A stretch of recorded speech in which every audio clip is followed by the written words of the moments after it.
All right, guys, welcome to a special edition of the Kishigani podcast. Baby. Maze, today we're back like we never left you guys. Yeah. There consistency. You guys are the illest. Kwa mic check walinicall ku benchmark. Unataka kama hapa ku benchmark. Yeah, on how you guys we are pulling this off. That's crazy. Yeah. Statistics show we are the best podcast in the last kituka 5 weeks. Yeah. You guys so I told them number 1 is Nyoa Dreads.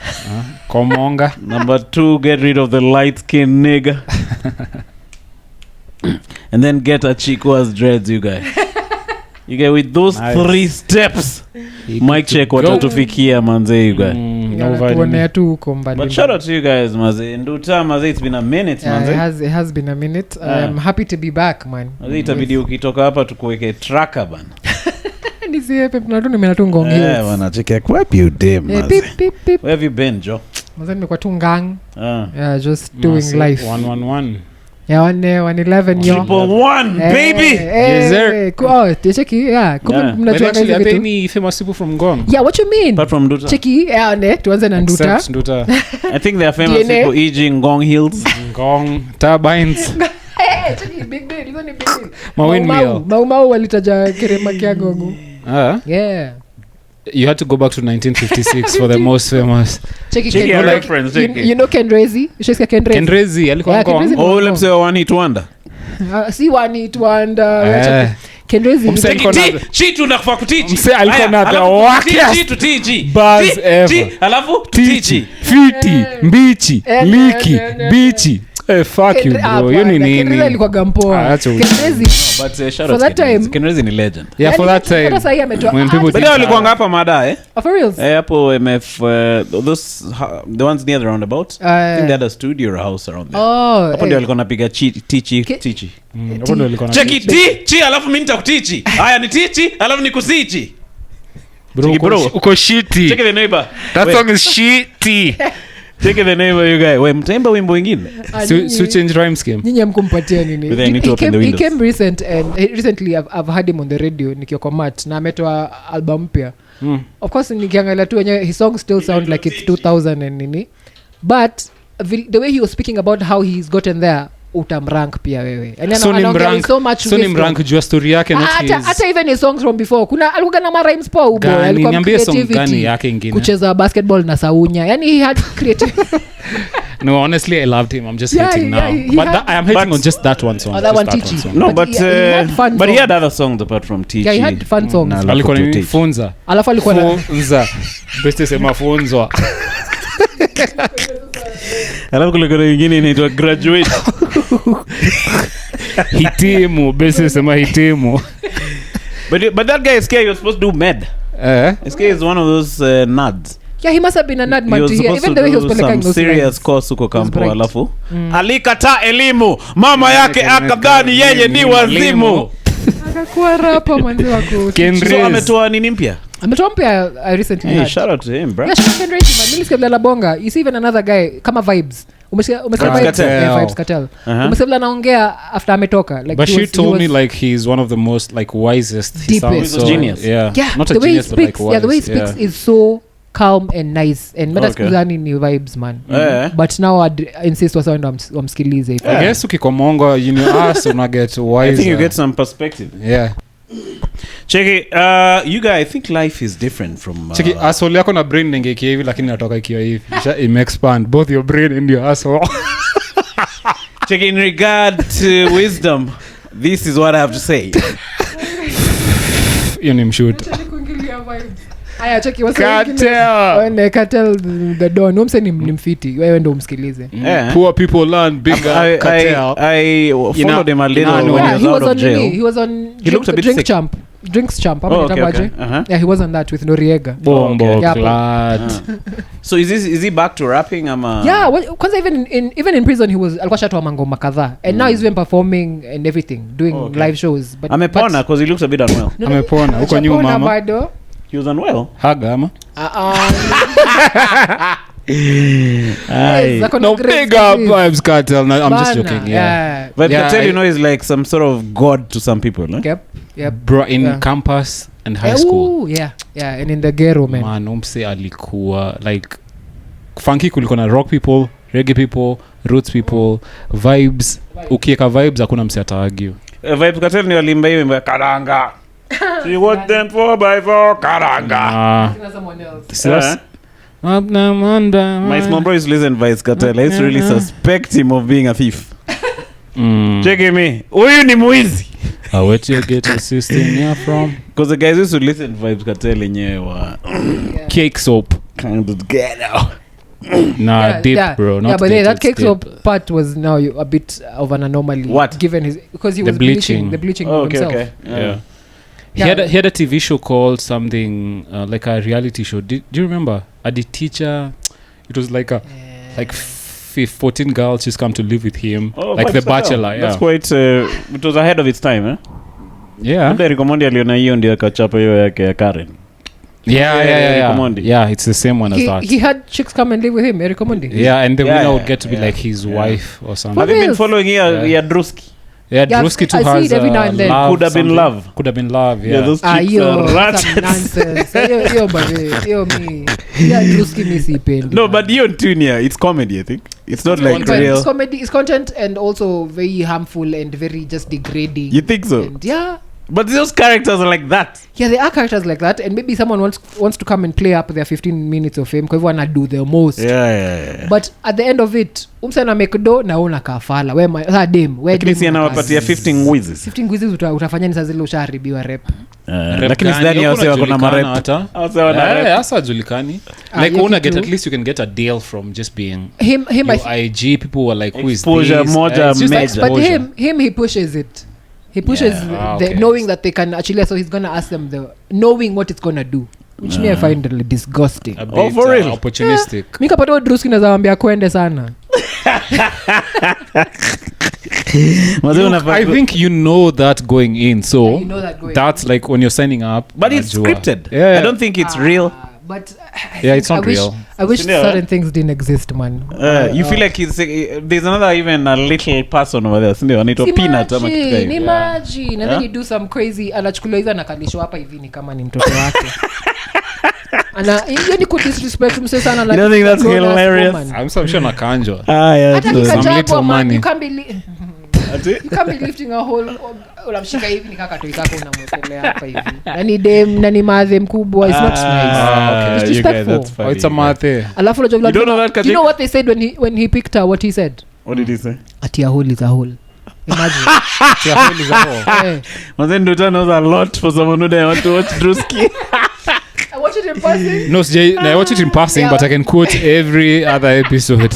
And she has details, you guys. Imagine. I think you watched it quite Yeah, a bit. but- Tuna hodhi yangu sana. I think maybe I lingered on it too much on a shorts and it kept getting suggested, but now I don't On a have short. on a one of this. At a hole is a hole. Imagine. That gave a letter at some stud and bigger than Munjus. Yani just dramatic thing. A stud. Check it. Check, I did it, man. I did it. And how's her perspective? Who? The stud.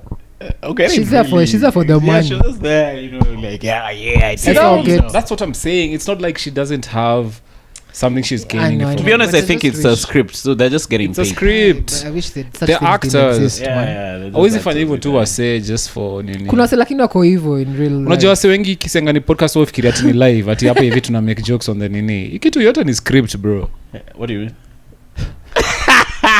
Yetu ni improv. Inakuwa imejaa script na imejaa you guy. Bro, yes, Check it. and unaenda na what I'm just saying. Yeah, Na nini inaitwaje? Consistency is the new buzzword key. in the comments. But yenyewe umenichekesha na hiyo story yako ya a hole is a hole. Imagine ilinibo Shimo ni sana. shimo. You can really now go back and watch it. I don't even watch it, but Mira- How about the other one for auditions where he does fake I auditions? like that one too, yeah. Oh, what do the people come audition for? Anything, talent. Rapping. Oh, whatever. Oh, you just come and show Kuimba. something. Yeah. Even But need a already- Nigerian version, man. Yeah. Anafaa kuja Kenya, anaweza pata views, eh? Yeah, naweza pata I'm sure kuna watch. wale watataka kwenda kufanya hiyo shughuli yake. But An I old wish pia savior. apate nini au koke. Go handsome, go handsome. Get the fuck out of here, man. The fuck is this nigga? Get the- Wewe wengine atawapeangi chance. Sasa anaingia. No, Druski. Ati go handsome. Wanamtoa. You guys, that's hilarious. A quick one, Drewski. Get this nigga out of here. Check, what are those sounds, nigga? Fuck is this nigga doing, man? Get this nigga out of here, man. Having a seizure? Fucking hell. This nigga. Hey, you guys, that is funny, you guys. So you guys, man, what's happening, you guys? Other than Drewski, man. Harambee Stars last Saturday, man. Yeah. Hey, people showed up for that game. You guys was over here. I had just come from church, so I'd parked. Like driving into Mada, you couldn't. Was a story. There was Even traffic. when I saw at wamesema at 1,000 tickets at 30,000 sold out. Yeah, I'm like 30,000. But I scare even cops were just taking 100 bobs from guys to let them in. Not even that. Became Nikitoka, free for I was in Highway Secondary. That's where I was shooting the thing. Nikirudi hivi towards town. Walikuwa naruka into Nyayo Stadium via the fence. When once you're inside the fence, you're in the study. Yeah, I think no, you're not actually. Sindio, there's another level. Yeah, so there are gates. There are gates to the but you in here now, it's like a level breached because that's not where you're supposed to be. So I'm sure you can find some other place to go in here. Were you there? No, I wasn't there. Where were you? You were at some... I was filming the project. My sports stars, by the shout out, Mazi, please, Joe. I'm releasing the first one in a month. I hope you guys come through on Laugh Life, Maze. Say it from the top. So Sports Stars is a show where I just get celebrities and interview them while playing their favorite sport against me. What?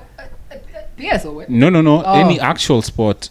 Swimming, chess, football. So what were you doing on this one? So this one was football with Nick Ndeda. Wow, okay. So move. So we are doing like a couple of challenges, football ones, dizzy penalties, hit the crossbar challenge, and then I interviewed them. That's dope. While we're doing that. And you guys, you've had this dream for a while. Man, I fucking love sports, maze. Imwili tu venye nimekata sports, but fucking love sports. Roho ni sports. Yeah, but it's coming out soon. I'm very mtaonesha the first episode, the first draft. A mega draft. It's looking very polite. Yeah, so I hope, Maze, the same gratitude you guys have shown Kisiangani and ourselves kwa podcast.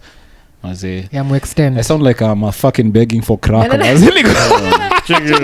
not your begs no, me don't mind begging. But it's true. I'm sure guys are gonna jump. Seen a preview and the quality is quite dope. Huh? Thank you, Maze. Shot by Arnold. Shout out to Arnold, man. Yeah, hopefully Maze, you niki-release your shit itashika, and then big things to come. Big things are gone. I don't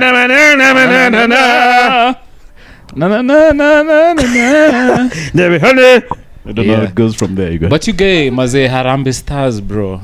Do you think? So I was telling you, before we figure there, the traffic. There was traffic, and then I was with some other guy. So I was telling him, we go and occupy. Occupying what it is. Yeah. So he's like, no, let's just stay and watch from here. So later on, I didn't even watch. Me ended up going to do my own things. But later on, I was told I read that guys were just paying the cops 100 bob.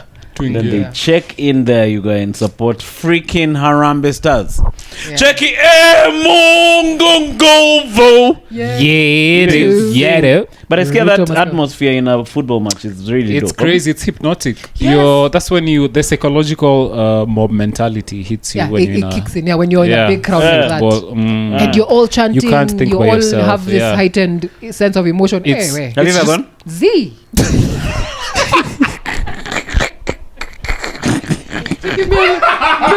I love my life. You were so descriptive, Mazen. Like I was in there. But I love my life. No, but I've been told. People there just being kuna msako jaribu kuingisha nini Marabou stock. Did you see? Yeah, bro. Walishika na wake nini, si ndio? Kenya is so damn, bro. Yani if you're watching this and animal rights yani tushatolewa yani. Anashika na hivyo tu anaenda kuja ni kwenda bebo hivi. Also call me spread hivi matako. Uliona wakibeba. Tunafanya Uganda cranes hivyo bro. Sipo imagine.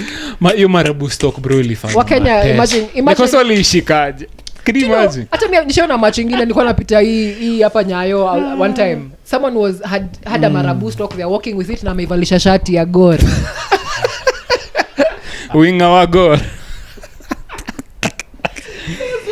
Check you say don't do that to animals. Do you know a lot of humans think a lot of humans think they are better than animals. You're not better than an insect. Hata vikiriri. You are, fucker. You're better than an animal according to the Bible. It's not about being better. Unafaa uheshimu mnyama. Wewe mmoja kuwekelea nyama sasa umekula ng'ombe mzima bro. Alafu unatuambia hapo you're not better than an animal. Cheki liko ina nini? It was being culled. Zilikuwa mingi hizo ng'ombe. But I get what you yeah, me I send people where do they nab those Marabou? Imagine. Ujueni Marabou. Bro unaishi kaka guya. Unajua guya. What's guya called in English? So ilikuwa inatembea hiyo Marabou stock. It's like flying termites. Ilikuwa inatembea na hiyo shati. Ilikuwa inatembea nimeshikwa mkono man, nimeshikwa mabawa. It's new fale. Kwa naivalisha shati. Kabla uvalishe hiyo shit shati bro. Uko na nini? Excel. Nipatie Excel ya. That is funny. Nafanya hivi. But you guy, hizo Marabou stocks ni pest. They shit on the fucking high. Shit is very it's very potent and it's near a lot. Yeah. Alafu nishaona ingine unajua inabeba mfupa alafu ikiwa tuko juu inaachilia mfupa tena inaweza piga windscreen ya msee. Oh, okay. Yeah. You know why they do that? To get the bone marrow inside the... Oh, okay. Yeah, they crack the bone. Oh, okay. Sasa nairusha huko juu unapita tu hapo hivyo. Imagine una celebrate alafu unasema mfupa ndogo. Inafanya yangukia nini Aubameyang? Maybe the one which was being walked ilifanya hiyo scene. Yeah, ikashikwa. Unafikiri utaangusha ama nini? Sentenced by TikTok courts, public court to attending games. So unahurumia naurumia juu mtu akifanya hivyo ni kumaanisha uni msata anapiganga mbwa teke ama paka teke akipata huko. There's not Palomino used to pour hot water on cats. Imagine hizo ni gani? Yeah, that's crazy. A cat can kill you though. Yeah, check it. He decided to really used to chomoa a very interesting sound. Take it away! Then they chomoka. That's nasty as fuck. Ingemtoa macho. Au mse penye yuko sasa I'm sure na get through some karma. If his employer knew what he used to do to cats, cancel leave. You know, it's the dogs are more important than black guys. I think nilinyimwa visa ya kwenda States bro. If all it took was kumwagilia paka maji msee anaenda kufanya hivyo saa hii man. Sako US nasema hapa kuna kama. You've never had that okay, it's an urban legend that black guys are underdogs. What I can say this, kitambo ndio for sure they were being treated like shit. Who dogs?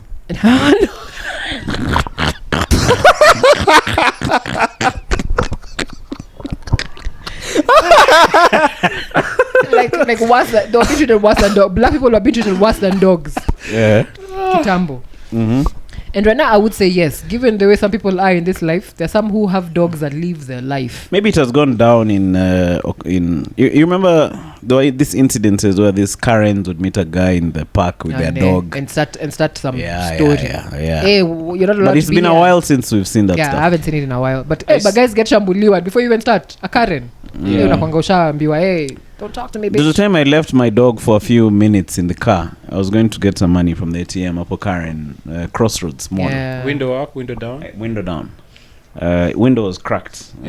Like enough. Yeah. As I found some mother waiting for me. White. Yeah, why you funga? No, a black chick. Check, what are you doing? Why would you leave the dog in the car? We will come for you. Are you serious? Yeah, man. Check me.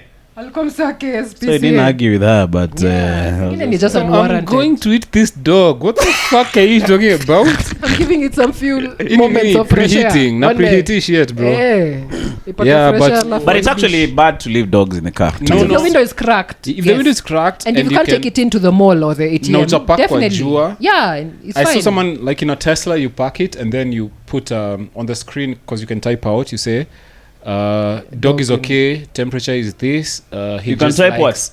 You can type on the something such you can type a message. Yeah. Anyone walking can see the screen there and it's written he's okay. On the car dash. On the what's it called? Console. Center console. Yeah.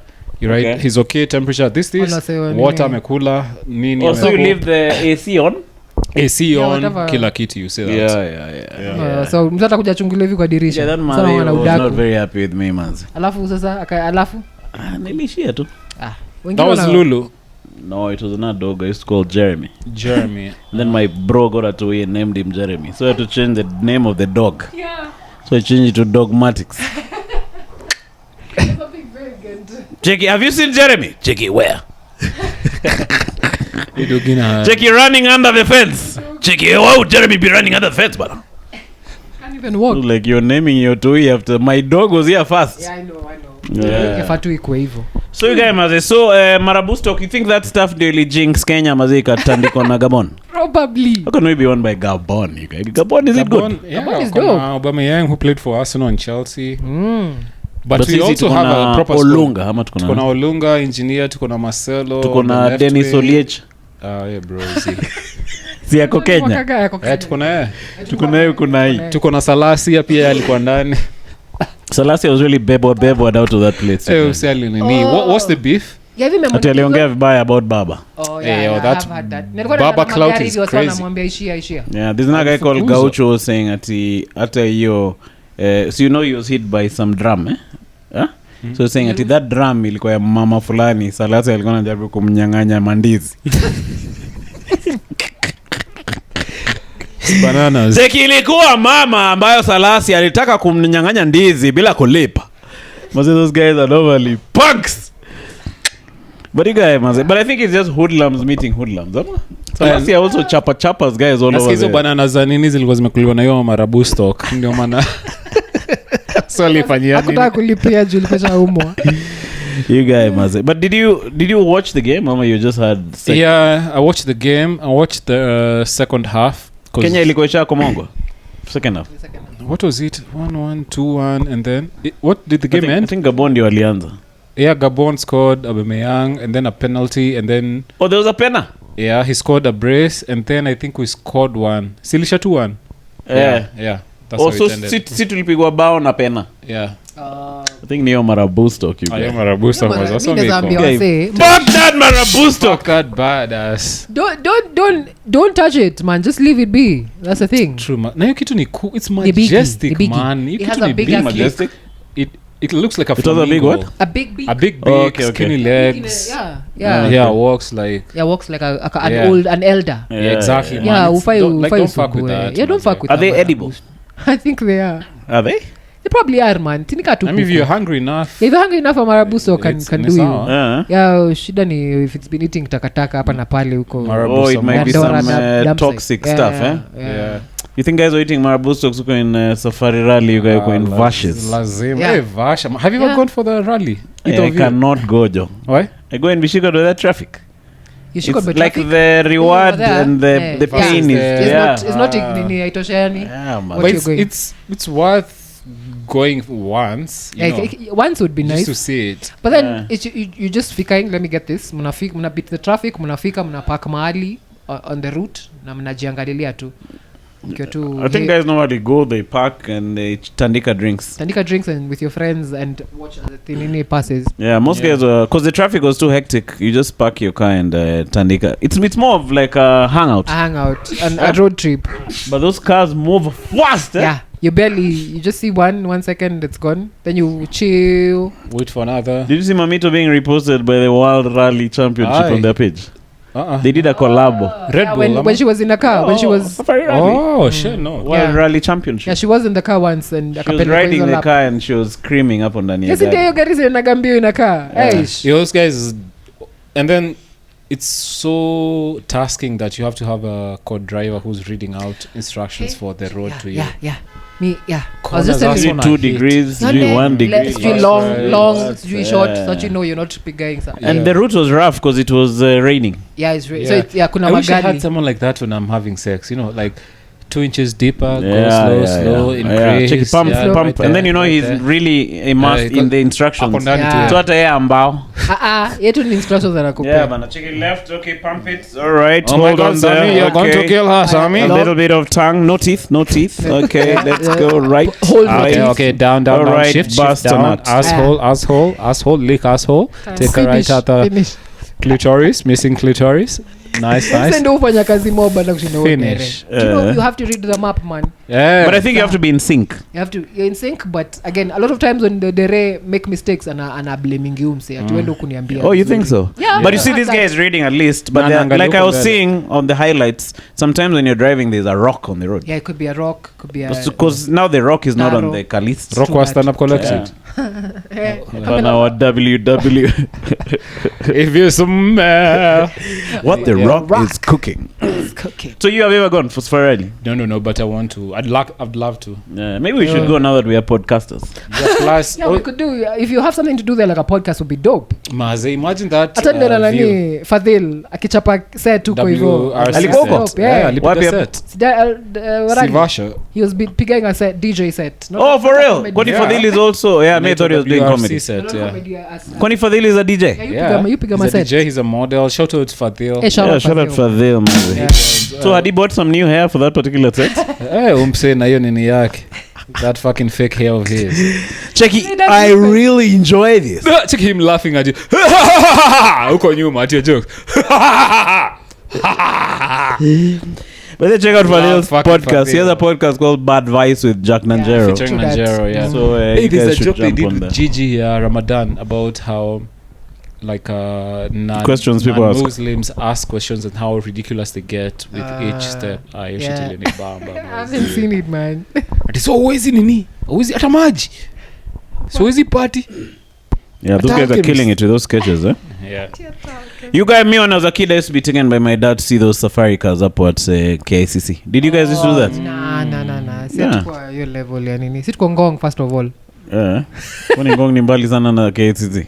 Utoke Ngong upelekwe ta huko na magari. Yeah, ilikuwa na Sunday. Zilikuwa hapo kwa podium. If anything, by the way, there's a time huko kwetu mtaani, that road of ours used to be a route. Because ilikuwa inafunguka hivi, inatokea huko kwa Karinde forest. Inaenda Ndonyo huko Thogoto that side. Yeah, so the time these cars used to pass there kitambo. Iko time ilikuwa route. Used to hear them. Yeah. But it's good the rally is back in Kenya. Is it true that that's the last one for a few years? Well, we all just clearing our throats. I think we have Homer. Nduta ndio ameleta. Izeni. But I was about to ask Manu, like, that's one of the memories of your dad you have to like hold. Yeah, close I remember the close the fond memories are the safari rally. Yeah. Then he used to take us to another place called Silver Springs for dinner. Wow. Once in a while. Where was that? Yeah. Thika Road. It's still there. Hapo Silver Springs. Easter. Oh yeah, Nairobi Hospital. Oh. Yeah, Nairobi. Yeah, just as you're going down Nairobi Hospital. Okay. It's right there on the left. It has a new name, but Silver Springs is still there. I was confusing it with Blue Springs. What did you get at Silver Springs? What do you mean? What did you get? Like, what was your cause? Yeah, what did you eat? Chipo. To take us for dinner. Yeah, what did you eat, man, when you went? What were you looking forward to? See, just being with him there and eating. Okay. Oh, you were not calling chipos and things like this? We used to call her. Calling for some very nice food. But I was just happy to be with him there. Yeah. True that. And then we also, the upper Bellevue, there's a place called Fox Drive-In. Yeah. So you drive in with your car. Yeah, watch then you watch a movie from the Fox car. Drive-In, Thika Road. Right here, Bellevue. Kwani the Thika Road one was which one? Because my dad used to do that. There was another one. Yeah, there's another Fox one. Drive-In there. Yeah. I don't remember that one. I don't remember its name. But and then you take the speakers. Yes, you put it up on the window. Oh my gosh! And then you bro. Yeah, that's some memories. Shout out to Zach. Shout out, man. That's dope. So it's funny how you're a kid, but you really value those moments. Yeah, but you can't value them then. That's crazy. Yeah, that's I think even them I was valuing. I used to enjoy. They were nice, yeah, because you think, hey, we're going out. Yeah, we're eating food, but not as you're doing it now. Yeah, right now you're feeling it different. When you think about it. Right now you feel different about it. Yeah, so if you're a deadbeat dad, you should go Navio to and take them for a movie. Movie, hata kachipo. Yeah, take them to Sanford, mate. Yeah, in a Fanta orange, ziwenda poa. Yeah, I'm a Coke Zero. I'm a Stony, you guys. But mtoi Coke Zero mazenya umemaribia life yake yote, bro. Mpate Coke original. Msataanza kunywa ndufi akiwa 13, bro. Where maze? So you guys, you don't think lawyers and Jangos are gonna start fighting because of this Salvasia? Coke Zero. Marabou Storks. Coke Zero. Let her cock. Pick a shot. Let her cock. Where pick a shot? Let her cock. See you pick a shot. So let her cock. Pick a shot. What's the beef between except for Shemeji Derby, right? Yeah. Kwanza yote waka have they had a match right now? Wait, kwani Jangos are now in Gava? Yeah, they are. Very much so. Via handshake. Via handshake and via, you see all the reshuffles that been done recently with Kina Bellius and whoever else. Amepiga reshuffle. So the reshuffle was to appease Raila, which is some nonsense. Mimi naweza sema in the long run. So mi sioni kama I don't know. Mbona majango wamemfuata hiyo story? Mi wanamfuata juu ni Raila. They should stop angusha hizi jangos you guy. I love how Nduta 2 shots of KC na kwa political analyst. Okay, we gotta stay the course, people. Raila amemiss the mark. Mimi naweza sema hivyo without fear of maybe Raila is long gone. Like long John. And he's trying, you know, maybe what he's trying to do. There, you guys. He's trying to redeem himself, which I don't think he can. I don't think now he's trying to redeem himself. Now he's actually just doing things for himself. But he's trying to redeem himself in the eyes of people in this sense. Where washa handshake anakuja anasema tena si mimi nilikuja ni Ruto ndo alikuja kunitafuta, you know, trying to say things like it was Ruto who needed me. I'm saying at we averted a coup. That's some harmful shit to say. Ni kama demo anasema word msee ndio alinikatia. Do you know Check it, but I found your member deep. His member deep inside you. Ani umseli by CD. Check it, ndio alinikatia. Whoever katia whoever is that say hapo ndio kitu iko. Mimi siko na say kwa hiyo story. Mimi nilikatiwa. Yeye alikuja kuni. Yeah. I just volunteered my nut. So I think he had to do. Me, I wish he had. But I think he's in his last lap. But he's a rebuing as he goes. That's for sure. He's a rebuing as he goes. But for sure, Ruto is not going. Hey, Ruto man. Ruto, me naweza sema hivi. Resilient bana. Resilience in the sense, you know how someone is over the edge. Amweze mrudisha hivi. Hapo ndio wako. Over the edge. I wish you would step back from the ledge, my friend. Unajua ngoma? Yeah. Rock.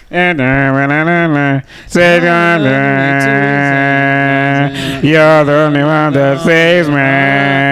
I said maybe you're gonna be the one that saves me. And after all, you're my wonder. Tonight it's gonna be the night. I say our audience which is between 25 and that are like what the fuck. Check your agenda, mic check. All right, let's switch tabs to Moax. Take it away, Moax. Take it, who are we? Mic check podcast.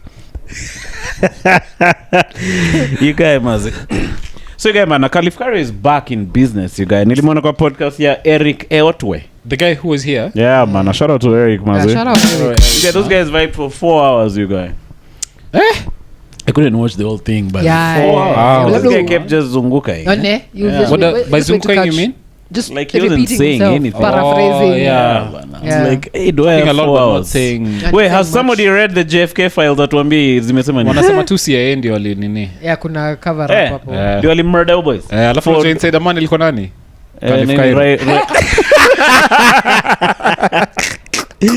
Yeah, Kalifkari was to get Joe Rogan for another 4 hours. Oh. You know what I did was they're trying to say it's me, but it's not me, because in that year where I was Clement was cheating not born on his wife, and Clement's mom. So the CIA was involved in that shit. That's sure. In a nutshell, that's what. Mimi ndo nasema hivyo hata bila kufanya hizo kusoma hizo files ama kujua anything about America. Hata kabla Trump atoe nilikuwa nishajua. You guys didn't Nduta is on a roll, you guys. Nduta leo kuna some in the air. Nduta should be coming like this daily. Nduta leo kuna my opinions. Mimi ningekwambia hata before like iko story bro. Mlikuwa checking like kabla hata hizo JFK files releasiwe nilikuwa najua CIA wako involved. Ulijuaje? Hapo tu ngong. Cheki safari rally ikipita hivi hapo karibu na Kedonga. Waliangusha file. Hiyo ya kwa JFK hiyo F ilianguka hapo. So you're saying you suspect the CIA? Yeah, I do. In a lot of all these American big deal incidents, Gaddafi, zinakuanga na kitu. By the way. Zinakuanga na kitu. See what they did to Lumumba, Joe. Bana. Do you see the way they were doing his hair like this? Huh? See? Yeah, I saw that video when he was trying to run and people are taunting him. Lumumba when he was in the lorry. When he was in the lorry, he had been Patrice, yeah. But that's Belgians, not Americans. Yeah, but CIA orchestrated that shit. Oh. Yeah, for sure.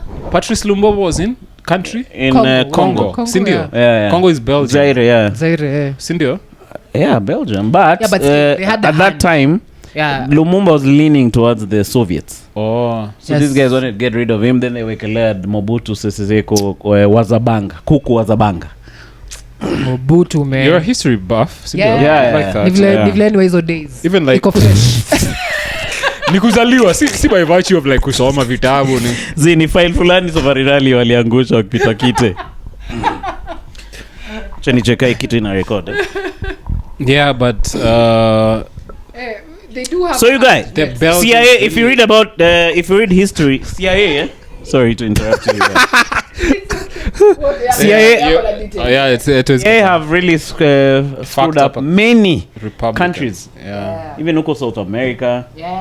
Even that story about the what's it called? The crack cocaine among the black communities. It was the CIA. That was CIA. It was crack cocaine.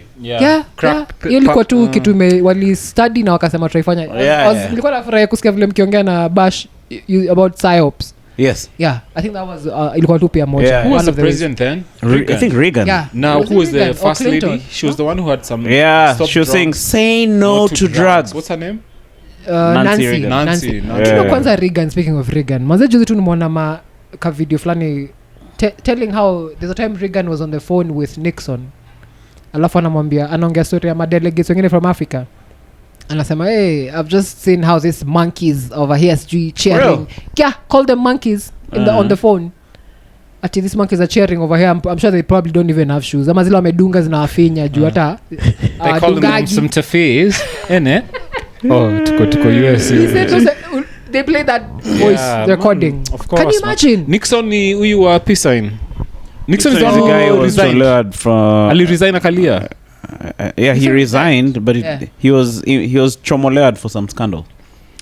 Watergate. Yes, it was Watergate. But have you ever watched his videos, Nixon? He was a public even when he left, there's some videos which have been uploaded on his channel. Go check them out on it's a YouTube channel. Memorabilia. He sounds like a very smart guy. That's what I'm saying. Like he was someone you'd enjoy listening to. Yes, he's very bright. He'd be quoted. In fact, I'm thinking maybe you'd set up. Nah. Ilikuwa phone call anajua anaongea. Okay, no, I'm not talking about that phone call that you're talking about. I'm talking about generally with all this Watergate stuff. I think it was something he was... Because you know the way the media paints a picture of someone until you go and get to know them for yourself. And then you're like, hey, this guy... Something. Okay, maybe he actually did something bad. But the most part... if you listen to him over time, you realize he's not like that wicked person that you thought he was. That's what I felt about R. Kelly. But then R. Kelly ametoa ngoma from jail. For real? Residuals. Residuals? What is Residuals is a song by Chris Brown. I'm one of these guys. Amepiga remix. So amepiga remix. For real? So he's talking about his residuals and ngoma. Like how is he gonna get his residuals? I heard that R. Kelly hakuna masters at all.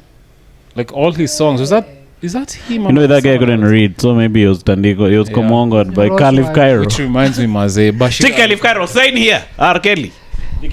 Alright. I don't say nothing wrong with his my signature here. Hey. Check here Caliph Cairo. Clement, come here uweke nini hapa. So that guy chomoed some thing he recorded it on phone. Residuals. It's all over the internet. Like Vibes used to record on but in prison. I don't know what songs Vibes was doing, but you do songs that showcase your resilience and just showing how you're trying to be a better man. But how come you're not allowed just to record in jail? Because you waived your rights by being a criminal. Oh, for real? Yeah. But it makes you a better man. At least you're doing your gift. You can do other things. Then also a degree ama ufanye carpentry. Kwa nini? What if you're a carpenter and you're arrested and taken to jail? You do more carpentry. Una advance. You get some wood inside you.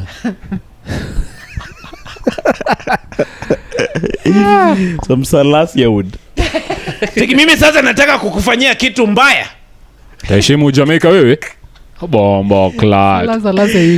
So you don't think they should allow guys to sing and stuff? Here's what I can say. Well, so I tell you what they do. Maybe they make you sing a certain theme. So no singing about booty, komonga, blah blah blah. Nimeuona mimi mkono wa Bwana Yesu. Angetoa ingine you saved me. Another. But is it true you're not allowed to sing because of it's part of the punishment? Yeah, no, you're not don't enjoy freedoms the like same those. rights. Yeah. Hizo ni parks zingine. Yeah, who do you think you are? You're a criminal. You're a criminal. No, but it's a reform center. Nah. No. You continue reforming. It's part of the reformation is being denied some of the privileges. No, that is wrong, man. Nah, No, it's not wrong. No, it's Bro, not. in fact, like si tukienda jela tuwezi piga podcast. Hakuna pod unapiga. You guys. Lakini kuko mongo kwa mtako mse bro. Podcast gani? Alafu ende laibu some. But me I'll gonna fight for reform of jail, you guys. Fight your reform. Wait, umeona now you can actually send some of your prisoners up to El Salvador, you guys. Wako space. I don't get that. So majela zao. Wamesema sawa tume from wherever. Yeah, that jail called Secot or something. Where is El Salvador? Is a country. Yeah, it's the country where they jenga this huge jail and jailed all the gang members. What's the capital of El Salvador? Oh no. El Salvador. Capital El Salvador. I have no idea. So check online. El Salvador. I'll edit this. There's nothing that looks bad, like people, like someone not knowing using their using their phone on a podcast. Yeah, but you don't know bad. off the top. I'm sure we've heard of it. The capital? I don't know. I'm sure you heard of it. Caracas. Na Caracas is Venezuela, I think. Yeah. Okay, acha tu tungoje. El Salvador. I don't know. I can't even think of any time I heard about El Salvador. Nayib Bukele. Who's that, man? Who's in Africa? That's the president of El Salvador. For real? Yeah. Nani? Kona jina ina sound. Nayib Bukele. That guy really packers some oil on his hair and Lalisha's his hair. Check him. San Salvador. San Salvador. Yeah. So I wasn't so far off. You are not. Yeah. So those guys have this huge jail where they work at all the guys. Mm-hmm. So you remember the guys who are deported from the states, the Venezuelan gang. Yeah. So they're taken to that jail. Oh. So you pay a fee. So these guys are actually outsourcing jail services. Jail buds. That's polite, man. Wow. Yeah, it is. But what do you think of private ownership of jails? Me, I think it's a necessary need. Government inaonekana for them to run such services. Dying of freaking AIDS. What the fuck did you read here? Nauka una sniff mbake. Ukidishi fiti na upige tizi. Maisha utaya. Sukuma. Sukuma. What the fuck, Nduta? I don't think it's sinuses. I think you just have some sinuses. I didn't have any coming here. I don't think it's Manu nimekula samosa za Marabou stock. Yeah? Masamosa za Marabou stock. Sorry, let's go. Mlikuwa mnasema El Salvador prison. We're talking about private ownership. You're saying it's a necessary evil. It is a necessary need for private ownership. Jugava ni kama yezi satisfy hiyo nini. Because there are too many people, huh? Yeah, and they don't want to run the facilities in a way that is actually reforming. So afadhali wa outsource. I think it would be a nice business investment. So you jenga wanu ko Namanga. Yeah. Next to the meth lab. If you want to go through all the stress that comes with it, it is a good idea to have a private. And then I'm sure Kenyan politicians would give you that deal because you'll kulia with them. Yeah, for real. Cheki sasa nataka kukutumia watu 1,500. Hiyo ni ngapi per person? Nimetenga watu 12,000 wote ni Wakikuyu ambao wamesema must go. Kuna hao watu walishikwa during maandamano, nataka tukue na tuwaweke pale. Nataka uwasukume mkundu mpaka itokee kwa mdomo. Cheki nataka ulete I'll transfer wengine wa kamiti wa kukula watu mkundu. Usijali cabbage, niko na Marabou stocks zinashikwa hapa versus Gabon na leta kama lunch. Haya. Cheki hiyo ita supplement na reduce the cost of meat. From top down economics. Mawade ndio wanakula kwanza, alafu inateremka kwa. By then, guys, you'll actually make money if you have private jails here. Yes. I don't know what the capacity of jails is here. Yeah, I'm thinking it's like a boarding school pretty much. Wait, speaking of jail, what about this Waititu story? Wanasema sijui yako Waititu, man. You guys, Waititu is he was in industrial area, so amepeleko allegedly committee. So how does that happen via a decree of the court? I wonder how that. Okay, may I just saw it on Cyprian Nyakundi's thing. Yeah, I think alikuwa shacha. Ama is too notorious to be in industrial area. Nah, really? Had he been committee's maximum? I think he had already, because I remember seeing him on the news in the dock. Wakiwa yeye na they sentenced him.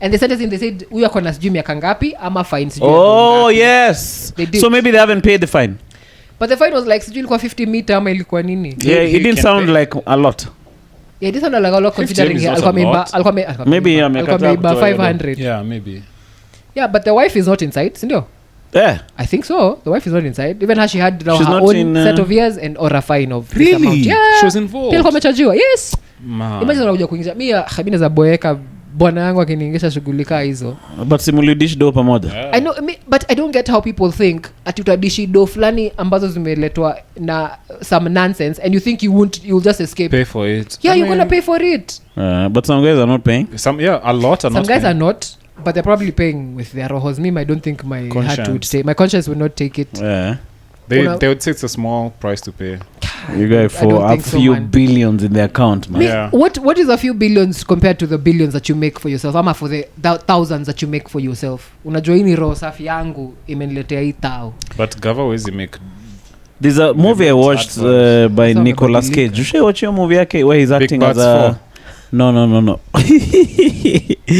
the one where he's acting as a weapons dealer Conner na Conner nila alikuwa con in the air John Travolta you say no Nicolas Cage Nicolas Cage Lord of War no. Have you watched Lord of War? No. So Lord of War he's acting as this dealer of weapons right guns and shit so now there's a part where he I've seen that I've seen it's a popular movie there's a part where he's dating this chick then he decides to go legit then he says this legit business is hard because the margins are too low the margins are low so Mazi he had to go back to selling tanks and Cindy Mazi you know that thing is actually based on a true story on some Russian it was a Russian Soviet guy who sells weapons you know how one gets to that unachikika saa ukifinesse umsee hapa hivi so I'm gonna call it finessing 100 bob 100 bob even a tiny thing or just and then you justify yourself in your brain you justify to yourself and you keep doing it eventually utakuwa saula msa kufinesse say 1 meter so me say if wewe kama if that's not your calling if you're not built for it don't even try it because again your brain does do inafanya tricks on you that's why I'm saying akiwa mzuri anatoka akiwa mbaya but I think finessing a guy as sock is a bit more dangerous ulioneo video nilipost yo msa anaitwa Odero hapo chini kuna msa alijaribu kumgonga ule kwa mshikana mashati ama bana cheki Odero akishika msa cheki we mimi nitakukalja I don't know what you're saying alikuwa kumuua nitakukanga to the effect of he'll do something very bad to him it was actually 100 bob cheki so Jalas was around here he'd given out some money to guys you know then you're given 200 bob and he told mwende mgawani so this guy just wanted to gonga Odero so you know Odero so this guy just wanted to take Odero money ilikuwa tu nini ilikuwa tu juu ya heshima hapo hata ilikuwa story mob so alikuwa hapa down na Odero ameshika mzee hivi heshima ndio ilikuwa ndogo hapo hata ilikuwa tu why did he post that I posted it on my Instagram and one of the podcasts end of one of the pods maze so in my shags these guys who do that thing they're doing to Odero they are kato yuko ndani ya miwa kai na ni mado kidogo sijui 50 machwani kai wanakatoa mapanga man mapanga lezo kweli saa ingine ni respect me I think saa ingine ni ukionyeshwa nini heshima duni sometimes and again I'm not saying people should do that please can you handle your emotions can you madudes kwanza ni kama wengi siku hizi wajuange kuregulate their emotions I think so what do you mean chwani na kukata panga nini femicide unajua huko ni ocha ukinyimwa unakata panga no that's bad that's horrible you should just regulate your emotions and know life you and I gave him a time ni chwani sawa hiyo shima ni ndogo na kutoka leo but kukata msee that's final umsesi amego do you think there's a guy kumonga invited in the Arsukuan committee is too high up the ranks I don't think so I doubt anyone wants that why wouldn't you hope not because I'm planning to steal some government funds and I hope the people who did it before me who paved the way so to speak if you have some status you don't get komongo in the arse but I think you're given a level of respect I think so but I don't know nitaingisha 2-3 inches cause ulikuwa MP wangu na kuheshemu sawa governor na nitavaa CD I don't think you're put in general population probably not Because look at even that photograph. He was in some sort of room store. Probably a coaching pop. And I'm sure maybe he's just sitting it out. And Asafa ndio, but I'm sure maybe he's going to kiss us. The one that he's not kissing right now. And something is going to change atatoka. Yeah, he'll have to call Ruto. Yeah, sahi ni kama ndo akiss your ass. Cheki Kenyan unafaa kufanya kama unataka kutoka. Ni? Aya, umekutana na Onyi? Ama ni Onyi amekutana na wewe? Amekukuta? Amekutwa. Umekutana. Fanya hivyo ama Onyi ataendelea kukukuta daily. Aya. Ushasikia kukutiliwa? Asante. Ati kukutiliwa. That's like you're ambushed. Kutuliana. But you guys, you don't think that guy is depressed? You guys from governor to jail bad. He very likely is. Some of these guys have no shame, you guys. Nah. I don't think they do, but maybe I'm sure he's feeling it right now. Anashangayani yenyewe, this is really far for me to go. But checking. But also msiba kujitakia poverty, so he has some. That was kitambo, man. Okay, maybe sure. Maybe pesa umeosha, you know. Umeosha sawa, akwa najua reza fika hapa. You can't go back to what you were before. So there's a friend of mine. Sorry, he was even claiming that anini aoneshwe in what is it called? What's it called? Urumio one Mercy. Ati Mercy by the court because of his health. He had pleaded that before apelekwa hata huko. Naomba koti hizo pesa nimeiba, nimekula masandwich mingi, so diabetes ni kitu ambayo siwezi. Roho ndio hii haifanyi. Roho pia haipigi vizuri. Hizo mashamba nimeiba, so hata ni renal failure niko nayo. Lakini can show some mercy. Yeah. I used to see that guy that Java ya Koinange Street. He was a regular there. With the car, he used to park the car outside. I saw him, in town. A bodyguard going in and out. I think Java guys should also be arrested. They were complicit. Most of that money was for Java Koinange. Java maze. Salko analitoa dish kwa. Atika ni 3 bob.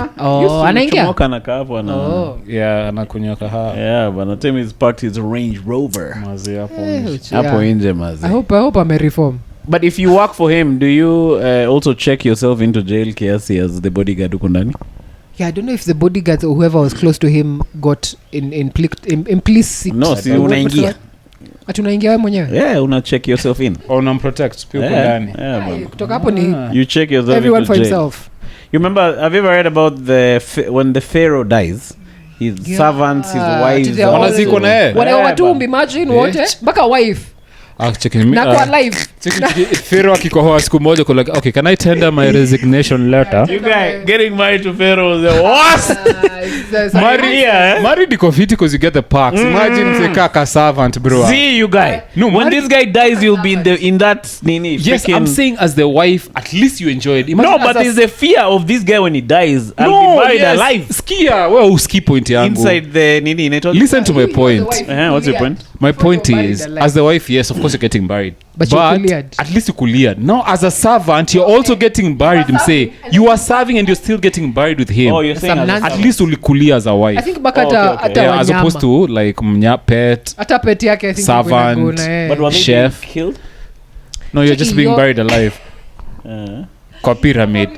You just asphyxiate you. You know, they've never figured out how they built the pyramids up to today. They can't replicate it. Yeah. I think it's aliens. Yeah, wanasemanga ni but Bashir angeko hapa angetuambia. Angetuambia engineering. You know Bashir knows those things after chapping.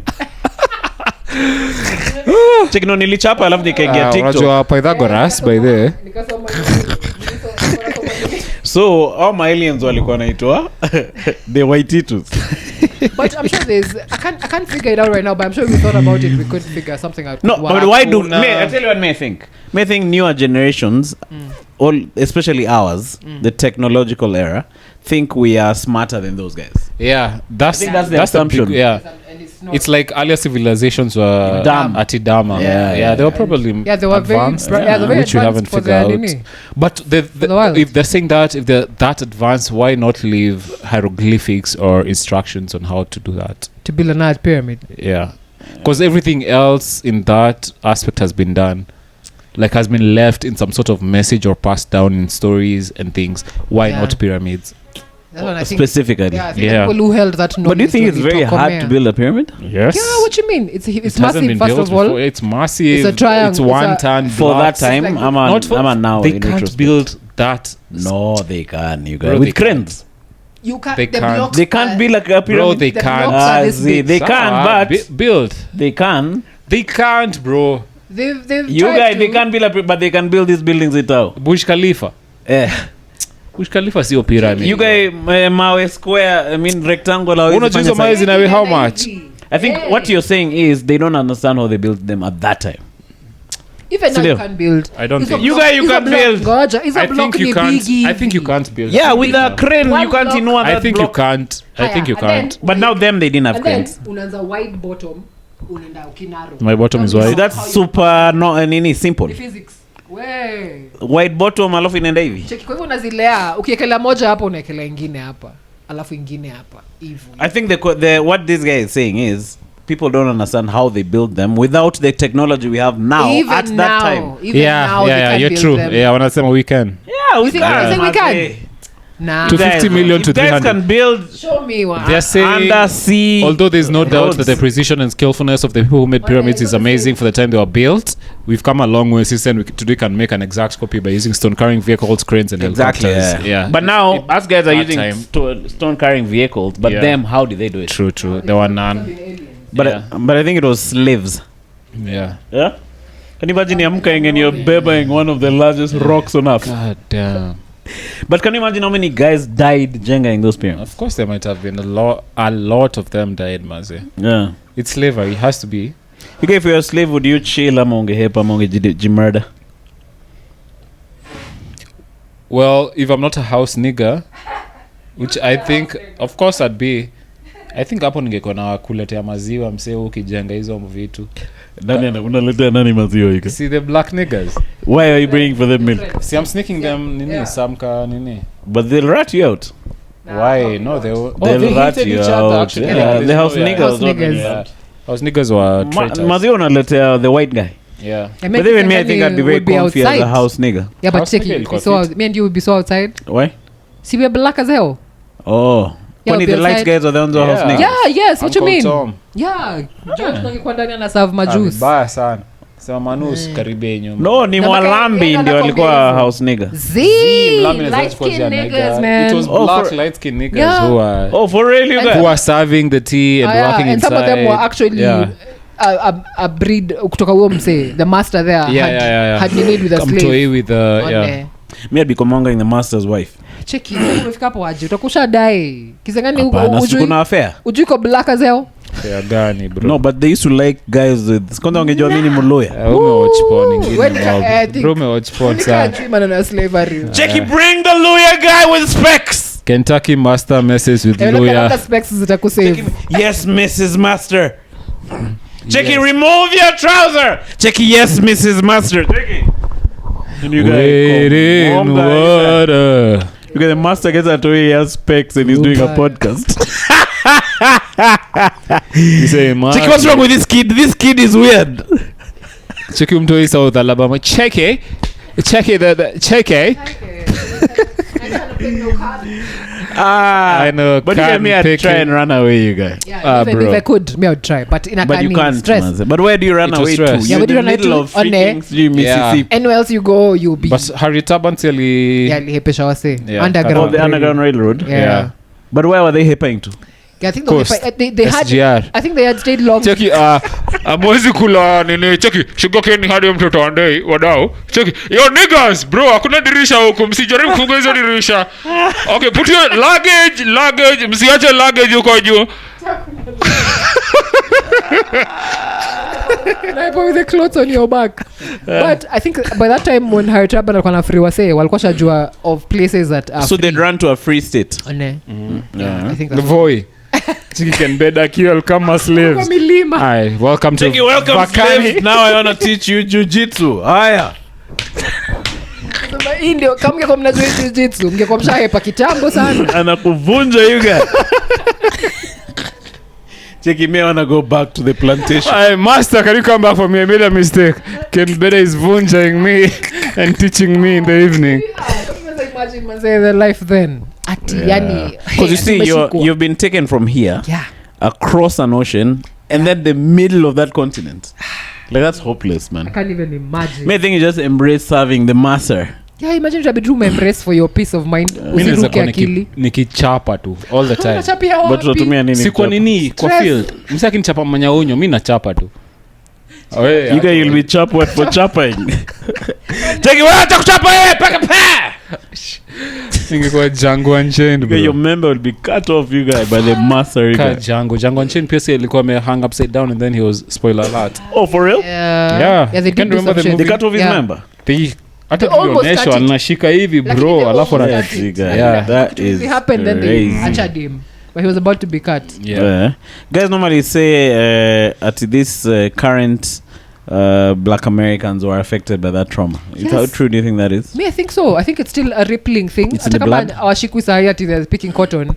Kuna remnants of the blood ambazo ayezi isha systematic. The trauma is some sick trauma, right? Yeah, it is. I tell you why I think that's true, because there's a time I bought a dog which had trauma and it was just you couldn't it wasn't a rescued, good dog. You mean? I bought it because the vet guy was like chukua doggy. That's called but you could tell it was traumatic and like it wasn't like the other dog which was born free.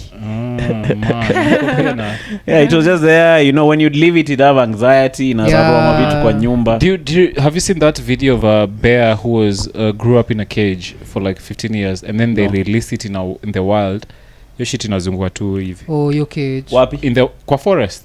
In one spot, it's like it used to do in the cage. Spot. Yeah, like it used to do in the cage. Why would they keep it in a cage for that long alafu wachilie into the forest? Sinimse tu like no, like nimse tu alipatikiwa mtoi alafu anaiweka in a fucking cage or something. Alafu mbona aniachilia kwa forest? Aliachilia sasa ilikuwa rescued from that guy and then wakaiachilia. But do you think there us like our life experience, there's some traumas which maybe we don't even know we are dealing with? Yes. And we keep repeating the same cycles. Yeah. Me, I agree that we are all a very traumatized bunch. Yeah. Starting to from childhood. Na kuna vitu tu fulani zenye ziku hapenia that trigger your trauma ama make you want to just suppress it longer and longer. Like I remember when we were growing up, my dad used to really shout at us. Used to yell at us. So there's a time when we grew older, my dad brought in, his bro died, so he brought in some cousins of ours. They were toys to live with us. So I noticed all of us were shouting at those toys. Yeah, true that. How old were you then? Were you older? I was old. It was after high school. Oh, yeah. So me and my elder brothers and sisters were shouting at them. Yeah. So in fact, there's a time I started talking together. I'm like, have you noticed we are shouting at these kids? Yeah. They're like, hey, nyewe. And then mkarekebisha, which is good. At least mlijionea. Most people never see. Even when I'm dating, in my dating life, sometimes the chicks I've dated are saying, you're shouting at me. Don't. Yeah. Checking me, but I'm not shouting. We're told you to roll him, I'm being romantic. What do you need? Jackie, stop shouting at me. Stop lecturing me. Jackie, I'm not lecturing you, but what I'm saying is what you need to do. You guys, that trauma is deep in my freaking... I wish when I was married, I had to consciously start thinking about how I'm talking. Yeah. But you know the way you get riled up and it it is your default. It's your default setting. But ni vizuri ukijionea because ukijua when you acknowledge it. Acknowledge it. Don't think you're any less or an asshole. As long as you may acknowledge na uendelee. So but what if you acknowledge na uendelee? How uendelee? It's easier said than done. It's easier said than done, but if you ukiona notice every time, eventually utaacha. You check yourself, right? Check yourself and eventually itaisha. There's one drovers who likes shouting till today. Waji check huyo. Check, have you closed the doors in Lushago? Kudukidocha. Chuka, those chickens are going to enter the house, and then funga the curtains because guys are going to see the house from outside, and then they will come and rob the things. Okay, how long are you there? Jackie. Jackie, there were 8 sausages over here. Now there are 3 sausages. Where are the rest of the sausages? 10 or 10. Chicky bro, do you think you should lower your tone? I'm right here. Nakusikia. Yeah. You're right in my ear, you guy. Fuck on my ear. I think those are some of the things one should introspect. What do you think your ninis? The thing you're working? Do you know what I mean? Kinyamazanga hivi when Selena puff to myself. I also try to chambua myself, and I do have some assholiness about myself. That's why sometimes I find myself najitoanga na wase. Because that way you're separating yourself. Yeah. That way maybe I can not do it. Nikamwona hiyo kikombe akasi hakuna any liquids inside. Akakuwa his face fell. Ameniangalia nikani kuniko nimeficha yangu mahali. Yeah, that is sad. Absolutely. So you're saying something important. Yeah, here's the thing, I do know I have some harmful tendencies. And sometimes maybe I'm still holding on to them even though mimi naonanga. But yeah, so far najicheck and I'm trying to be better, but on the most part unajua kiamsee unajikodolingi. Yeah, true, brother. Yeah, true. Yeah. You coddle yourself. Coddle. But, yeah, it's like your cuddle. Coddle like your bembelezing your like bembeleza. There's a coddle. A word. There's a coddle, yeah. Oh, there's your double D. Yeah. So utatumia mic maliza bila kusema anything. So mimi nimaliza maneno. Simesema I coddle myself but I am aware but I coddle myself. That's you guys really said nothing but said many things you guys. No, mimi nimeshika, it's just like you said it to them. Hujasema exactly ni nini? So simesema I coddle myself but I am aware of my harmful tendencies. Okay. Yeah. And how about you guys? You're Mr. Okay. Mr. Perfect? No, of course not. I think too highly of what people think about me. Yeah, so that's a thing I'm trying to rekebisha. Like I want everyone to like me, so yeah. But you don't look like it. I mean, people don't look like what their insecurities in fact, are. This guy looks like he didn't give a rat's ass about what people think. Yeah, giving a rat's ass about anything. Much things. I'm glad it looks like that, but inside I just don't inside want to you're offend. Suffering, you guys. Yeah, I don't want to offend anyone. Yeah. So good. Yeah, man. So you know, your reaction, someone else's reaction is up to them. True. Yeah. As long as ujenda ujawaita umbwa, but yeah. What about you? Simi nishasema hiyo story shout. Okay. Wait, but speaking of shouting, I think Kawira Mwangaza's husband is really shouting. Who's that? Kawira Mwangaza. Former governor of Meru. Can you imagine how she's former? Imagine. She said guys have chomoda because of misogyny and toxic masculinity. Yes. Huh? Me even make her say it's misogyny and toxic masculinity. Check it. First of all, me naweza sema hivi. Hiyo ni beef. Nasema kwanza hapa exclusive. Kissing Gary Pokesh.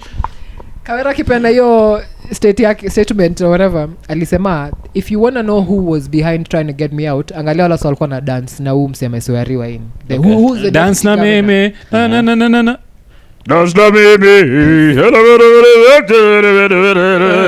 dance na meme check it those Meru guys they were dancing by there check you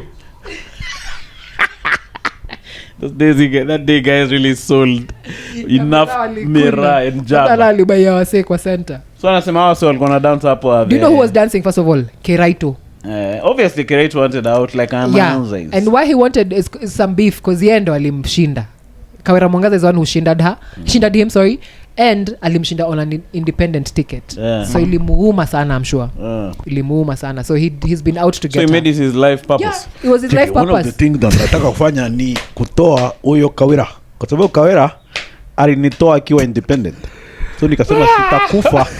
Niliambia Mungu sikufi paka nitoe. Yeah. Na sasa nimemotoa, nimemongoa. And then he goes and gives an interview on TV Kiraito now saying ati how now Meru is in good governance, tumeamini umse yako, which is just some nonsense. Don't say anything, just dance. Monkey. Niliona msichana ananitukana kwa podcast. Kiraito mimi by the way ameniboju. Kiraito alikuwa anapigwa na Moi. Kiraito alienda Harvard. Yeah, Kiraito hata mimi nilijua ameenda Harvard. I was like what the hell.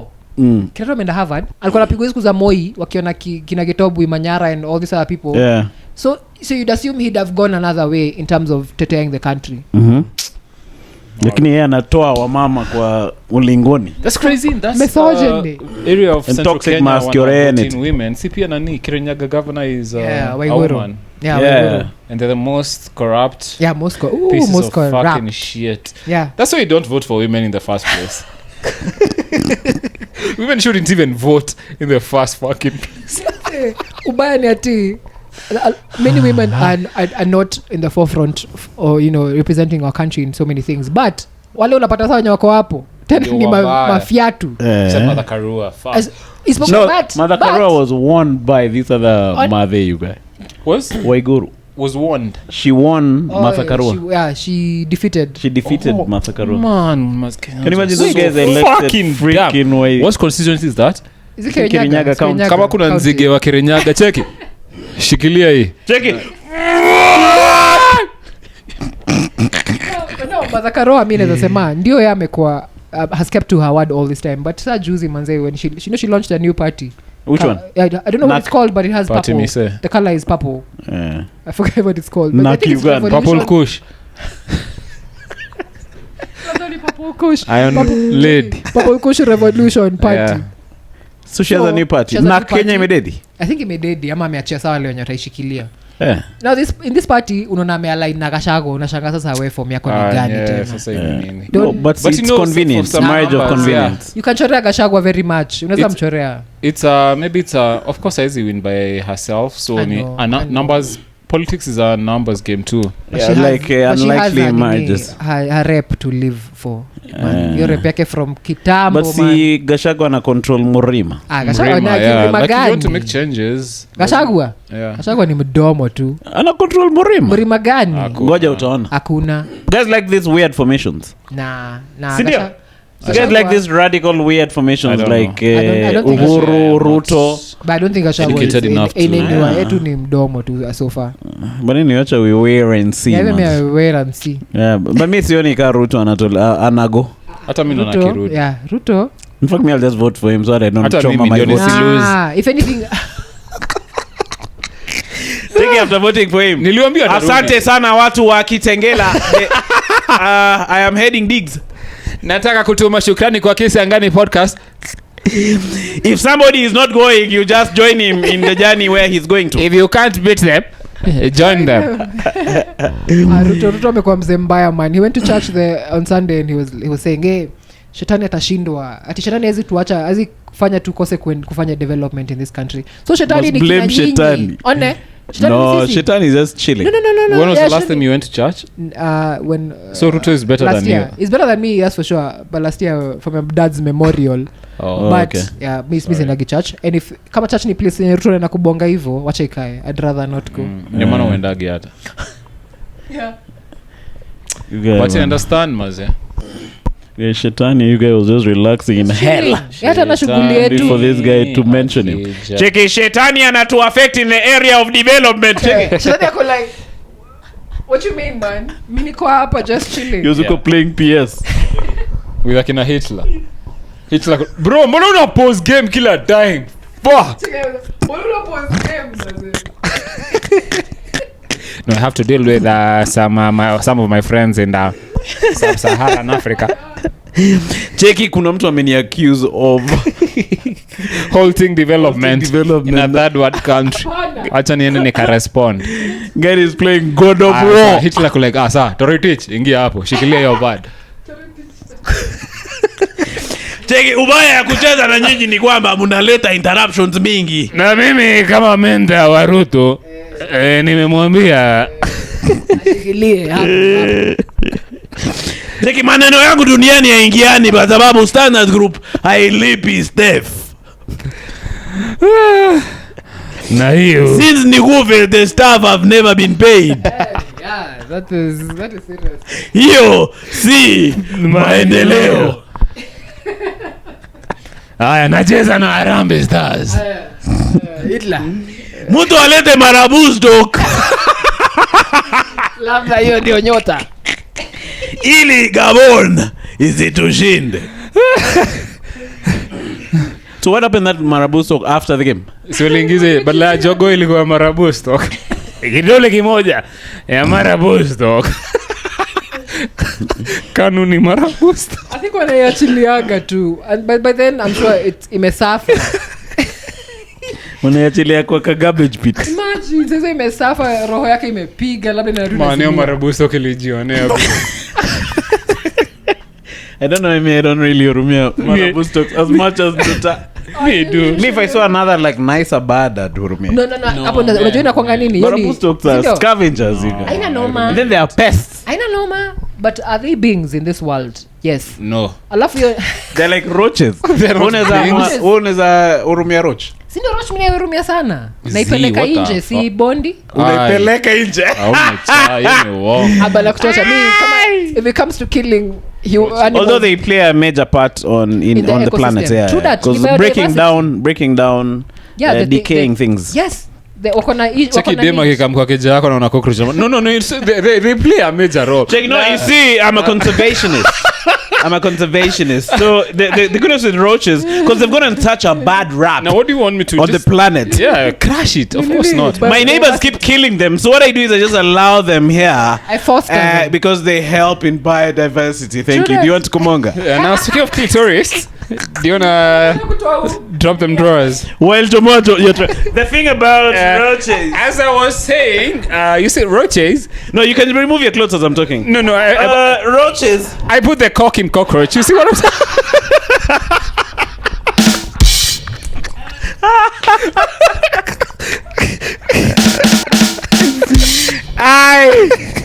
You get that polite biodiversity. I put the cock in cockroach. Now, according to KWS, what they say on their website is I've been able to conserve around 1,000 roaches. Mostly in my kitchen cabinets. Check a white chick. Oh my goodness, that is awesome. Oh, that's so good.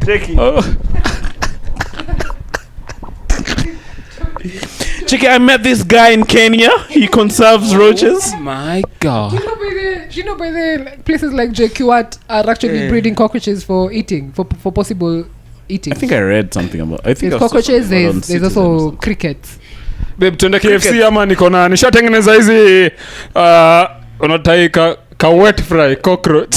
There's a thing that disgusts me on earth is the roaches. Me, I don't think roaches. Because in Mada, when we moved to Mada, the house was roach infested.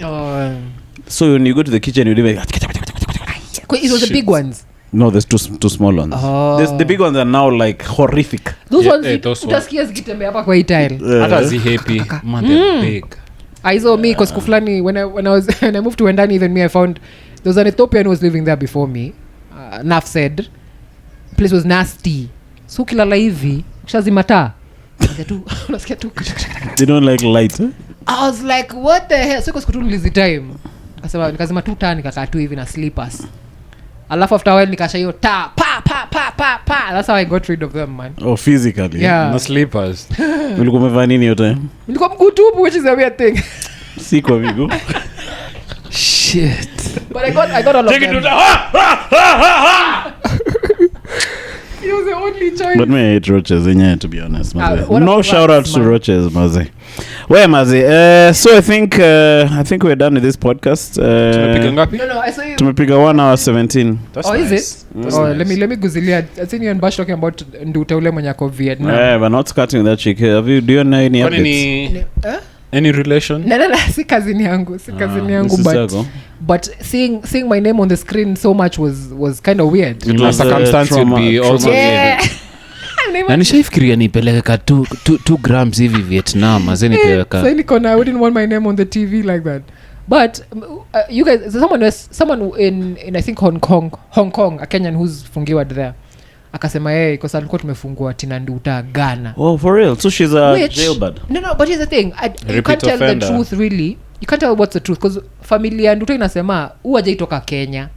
Juzi ndio ametoka kwenda Vietnam. That's a lie.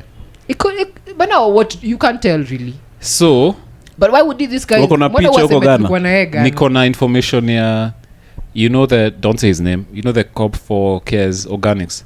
Remember last time how I spent like an hour talking to he mentioned that story and he's like repeat offender too. For real? Oh, for real? Yeah. Nivile saili ilimpata.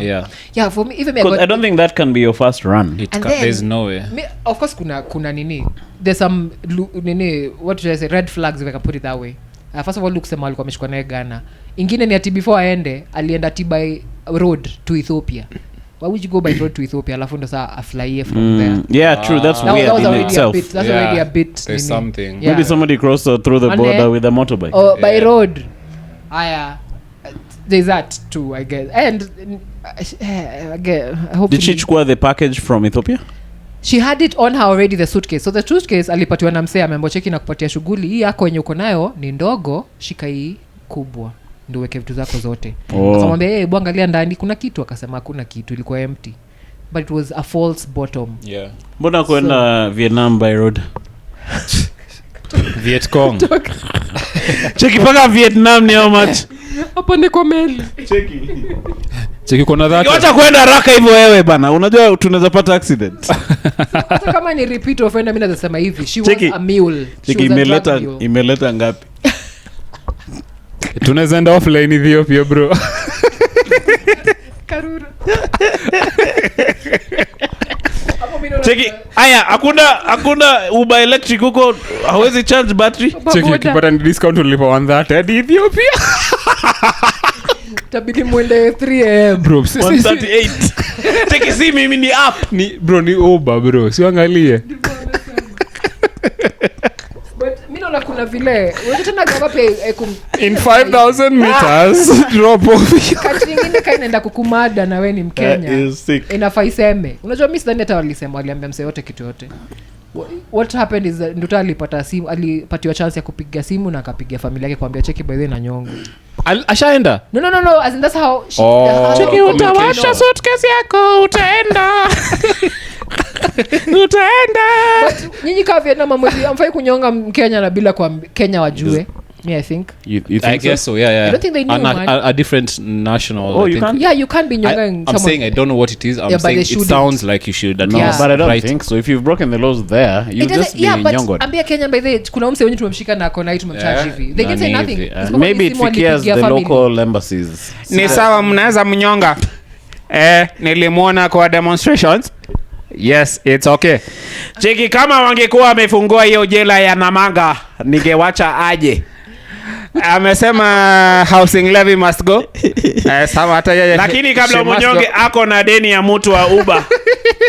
Amalize. Ako na sha hajanipa sha. Asante. But again mimi nasema hivi. Skata ndio ni makosa whether she was a mule or not inafai consideriwe. Mule huko unajua you are a drug mule. What do you mean you're a drug mule huko unajua? Huko unajua. If you're a drug mule you know. You don't know. Many people don't know man. Unapata no, you know. Drug offender she knows. It's a biashara. At least substantiate hapo. Okay, tuwezi but now we are operating on hypotheticals. All of us. Kitu kingine nasema ni hivi pia. Tena kina Mudavadi and Sing'oei. The foreign what's his PS ama CS or Mudavadi. Okay. Yeah. For drugs to Vietnam. Cheki. Ametoka nazo. Alichukua Uber electric kama Uber ya kawaida. Mko nazo. But you know, by the iko sewa nini? Cheki Iko sewa wengine hizi TikTok za gero. Akasema cheki hizo drugs za Nduta ni za kulevya. Okay, must have been high on those drugs. What a news. But how come she was nyongod? Because the government spoke with the guys there, so they put a stay on her execution as they figure out something. But again, you can't really figure something mseka amehukumiwa kunyongwa. Basi mnyonge kabla hajapiga kura 2027 nahitaji kura mingi from Murima. Kina Mudavadi and Sing'oei they were pretending they're kind of helping but they're not really, because Mudavadi would come on and say ati hey, but then kuna wasekata hao pia wameshikwa wa Kenya huku kwingine. So I'm like yes kuna tao ndio but awanyongwi kesho huyu ndo ananyongwa sasa. But now that was I wanted to ask, like the option apart from being nyongod is maybe life imprisonment. Yeah, probably life. So which one is better?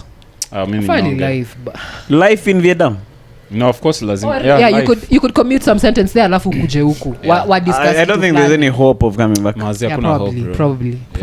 Hata mimi naona. But no, that's the only way to deal with that drug thing, eh?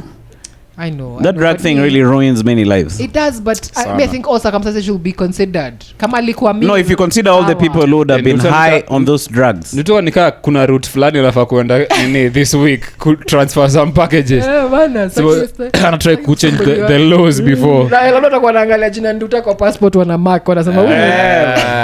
Because imagine all these guys their lives will be ruined by those drugs. Check me, I agree with you. You said it's cocaine. Yeah, it was cocaine. Okay. That's not bad. No, it was cocaine. It was white. Okay. Okay. Heroin is white. So imagine all the lives ruined, the destiny is ruined. But again, like the punishment for that should be severe. Kuna market hii kitu. Kuna market, but you can't be part of them. Yeah, alikuwa mule. David Masharia's life is ruined. Manze, that guy will never be the same ever again, you guy. So nacheki. Namtetea. So because of that, okay, I'm sure she's really a small part of the whole thing. The chain. Any scapegoat too. Yeah. Anapata the harshest of punishments in the world. Any the barely anyone. Yeah. Well, it's a risk. I think if she was aware, she knew. I don't think she was. We are all just speaking out of our asses. But me, if I was doing drugs, ningekuwa labda CS. But me ufikiria, like if I was given to nini aka 2 kgs 5 kgs of cocaine from here to coast, bro, Ayunapeleka Kwa speed. SGR ama kwa anyhow I'll figure it ama out. by I can rent Uber a car. bike. Bora nipewe ka 200k But even car. me, I can do local runs. Yeah, Yeah, local runs. that's not bad. Unless Peleka msee cocaine akusnitch Mars a too. bit. No, but I'll feel bad when I get the money. No, me I won't. Ati 'cause you. Okay, I will. True. Yeah, they of course they. Bangi, I will. Maybe I can do it You once. feel bad. You could do. No, cocaine I can't. What if you do it once and buy lights the podcast? Yeah, alafu sema kutoka hiyo siku hakuna. Man. We want to thank the Thailand to Ethiopia drug trade route for supplying this podcast on the Kisingari podcast. Shout out to Ethiopia, Addis Ababa, blah blah blah blah blah blah blah. Boom. Also, R.I.P. to Nduta, greatest. She also sacrificed her life to bring us this light. Oh, She died so that we can have light. Yeah, I do it all for the coca. Cocaine. Jackie, I'm in love with the cocoa. Coca. Wait, Mazisunduta, we hear your passionate speech. So what's your message to the Vietnam government? Sorry, Madre. Check it, don't. Yeah, Sareni my dre, that's for sure. To the Vietnam government? Viet Cong. Endeleni kusare my dre, that's really good. Uh-huh. But I think And drugs death, are not. Nyonga Maze, is too harsh. For a drug Aye. related. True, Yeah, it is. for drug crime, it's too No. harsh. Oh, no, You're no. ruining lives. Not even, you're killing. Yeah, you're a murderer. Yeah, I'd say this, I put it this way. Skatai ni crime. Skatai drug. Ni crime mbaya.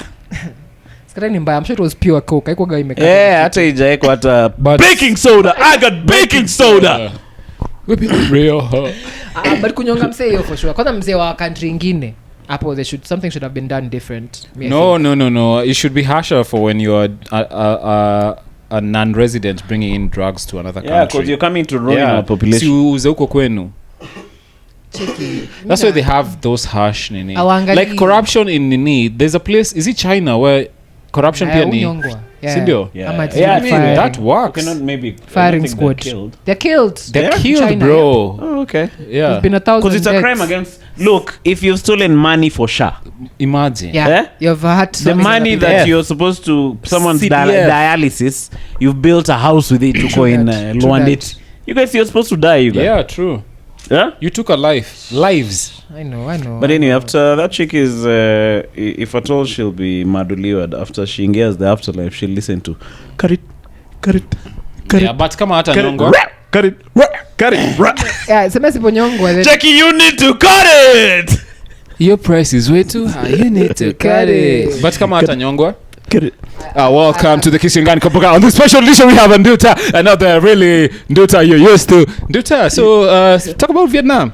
Ulikomonga Vietnam. You guys, that is the perfect segue, you guys. Interviewing conmen, you guys, for podcast. But then what do you think of this trend of interviewing conmen for podcast? I think it's just There was a Mwafrika had that guy, fake lawyer. He also had you.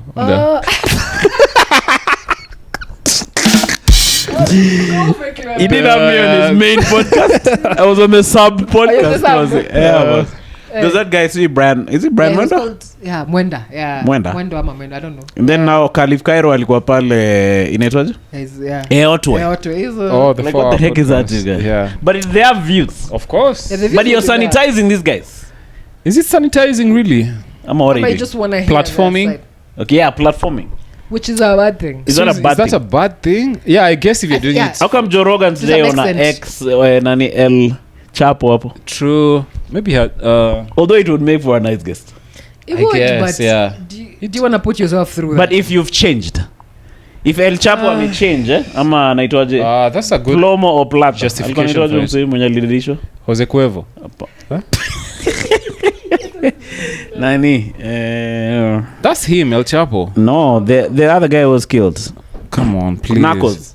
That's El Chapo, Oh, bro. the guy was killed. Wachana na El Chapo, the original Don Dada. Pablo Escobar. Oh my God, that was Pablo. So you have Pablo on a podcast. He's reformed, and now he's talking about the drug trade. That would be nice. Yeah. He would be nice, but again, it depends. Yeah, it depends on. Imagine you bring someone like Onyancha. Who's on? Oh, the guy who's killing people. Yeah. If he has changed. He's a pastor. There any pastor committee. Yeah. Last I heard. Kwa pastor committee. If he's a pastor, you can bring him on. Yeah. But now these other guys, like say Khalif Cairo or Eric, every other time, he's not said he's changed. Well, what's the intent? He's just attacking himself. He's just trying to attack himself. Okay, it was a reply to Clement. But you get views and subscribers. Yeah, that's tough. But anyway, I don't know. That seems a bit. Imagine me, I can't put myself through that if I'm the host. It depends on your own values. My face will not even be able to hide it. The value of what you want to stand for, true. It's like bringing the CEO of Coca-Cola kwa podcast. But you can bring them and then ask like hard-hitting questions. You see, like the guy who Al Jazeera, Ahmedi. Yeah, with Ishungwa. Ishungwa alikuwa anafikiria hapo atakuja kuchekesha wase. Like hapo you're bringing him to answer her tough questions. Yeah, to face the music. Do you think Eric Eotu aliulizomse tough questions? Well, you saw the podcast. I didn't watch it. Okay, but he tried to. He tried to. Okay.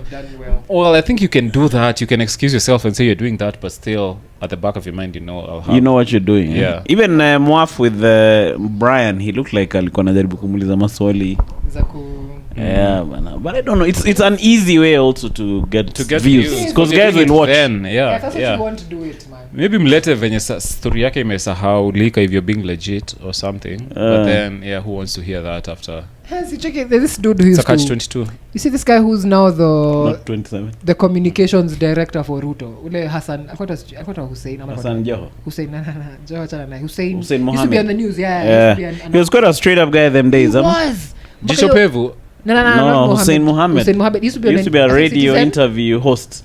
He used to be an anchor. He used to analetwa interview Seka Uhuru na nani. And he used to interview all the bad including people. Ruto. Yeah, as in all the buyades. That's what I mean. Yeah. And then he accepted Ruto's He accepted what? He's now kwa Ruto. He's a communications director. Amekuwa huko ndani mpaka Mukuchu, bro. But maybe he just went took it for the bag. Mukuju ni bag. You know alikuwa vile ameaminiwa. My mom used to say msendo enyewe msana kwanga mpoa kunini wase. Alafu upate sana. But I've realized what you have to ask yourself what you want to do with your life, eh? Do you want to be an activist who's broke? So does he think now he's made a good thing for himself? Or a guy who's employed working for the government and you have money? Amejaribia if anything. Akitoka hapo ana mbele. So how do you want to be remembered? As a person who stood for something or someone who had some money? I think stood for something will be better for me. What's the phrase? If you don't stand for anything, you'll fall for everything. Fall for everything. Hata kuna ile inasemanga if you lose your soul ya reggae hiyo. If you lose your soul bana, anyone will come and pull you down. Is that a song? Yeah. Hum it. Ile anani ya Everton Blender. Hey, how does it go, Everton Blender? It goes like this. Christopher Columbus is a how will I know that you've lined my ass for Komongai? When you ask this, when you Blender that says Everton Blender, man, a big man, I'm a bomber clad me for Bombo clat. Who Blender? Everton Blender. You know you can't even. So let's say na Liverpool Blender. Blenders. You know George Foreman and Ligo. George Foreman. Maze, R.I.P. Maze. George Foreman, legend. Maze. Yeah. That guy is in the sweet by and by. Him knew to nini. I thought tulikuwa nionyesha kushapata. He knew to because he was saying I saw a clip now that he was being memorialized. That you can't think that athlete is your whole thing. Yeah. You figure a point, you figure something else to do. Yes. No, but he was a stand-up guy. I think after boxing, he said selling. He said associating his name with grills and other products. The George Foreman grill. Yeah. He did well for himself. How old was he? I don't know. Not sure, man. But RIP to him, Mazi. RIP. So legend gani amebaki? Tyson and Evander Holyfield. Holyfield's done was beat in the year. Maskio, yeah. But Tyson and Holyfield still look like they'll be around for a while. Yeah, I think Yeah. so. Tyson najua But now after Logan Paul ilikuwa Logan ama Jake Paul alipiga Tyson si amereduce his years by like a year. Showed his He ass did it too. for the bag. Yeah, I think so. He what's it called when you sell the game? Nani really chapped him? Chapped him. You saw? Me, I didn't Jake see. Paul. Jake Peasy. But I don't Yeah. think He this looked is Tyson. sick. This is Tyson, man. Tyson at 58, man. Tyson at 58 and he was He's an what? old man. Hey, me, I still think He was just sold. Maze fighting a young guy and you're almost 60. Also, me not see boxer. He boxer. No, he's an athlete. For real? No, he's Yeah. a boxer for real. And then he's fit and Young. strong and young. Actually, katungu And full moja of calm. mbili tatu. But at least alipatia Tyson some 20 meters. Yeah, some clean. labda 1 month. Although we had to see his ass for him to get that 20 meter. You have to pay the price one way or another. Yep. But you know, if we show our butt cheeks right now, we'll get to 5K subscribers. Let's do it. Nduta, go fast. Oh, I remember the song. I remember the song by Everton Blender. Lift up your head and hold it up high. We know that we'll win surprise. Oh, okay. Hey. The prize. I'm getting older. And time's And getting then- harder. Still we're striving for better. And we're not gonna stop till the battle is won and we get justice. But if you lose your soul, anyone will try to push you over and over. Yeah, Lift that's up your not too hands bad. and hold it up high. We know Reggae is that. the fucking best genre of music. It is. Leo nilikuwa sikiza Lucky Speaks to Dube your bro. heart. Yeah. Like you know this song Different color, one people. One people, Yeah. different colors. No, Check but it, I'm saying, summer from from Daddy, wherever you are. Bro, I wish I didn't have a father so that ningelewa ngoma. Remember me. Oh, that's what he says. Yeah. He says, Daddy, wherever you are. Yeah. Imagine today is when I've known that. Oh, for real? He Daddy, says, Daddy, wherever you are. Yeah, because the dad, I Remember think me, alilenga, aliwacha. yeah, I'm na the only mama one left yake. in the family. I Yeah. don't know what me I used to hear. Bro, go listen to that song. Alafu kuna ingine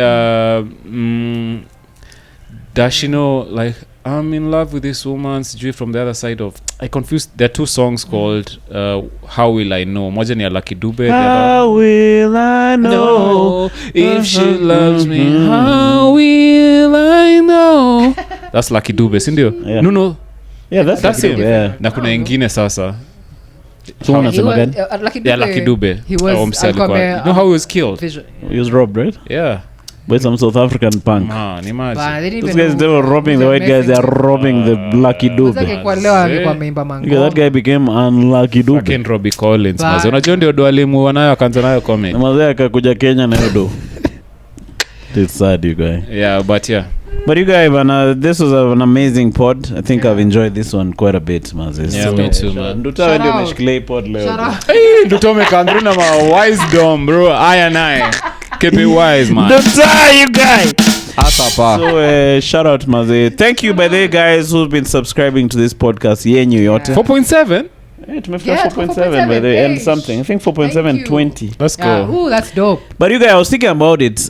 These other guys who are subscribing, thank God for them. But me, I like the guys who have been with us. Of course. Hatutu ayo atawama loyal mzige. Toto ni mzige. So sometimes you focus on sijui getting subscribing. me, you forget the people who But got me, I you. love the From guys day who've been one. with I us. know. With our arts. Yeah, man, since Yeah. those days. Because Yeah. our views are actually quite consistent. Yeah. About 1,000. Now it has gone up to maybe 1,500, Yeah. 2,000. Ooh, it's so nice to But the guys who've been faxing with us, me, Maze, Leo, this is your day, Maze. Shout out to you Shukran, guys. man. We This appreciate is your you. You guys, fuck those other niggas who are coming huko mbele.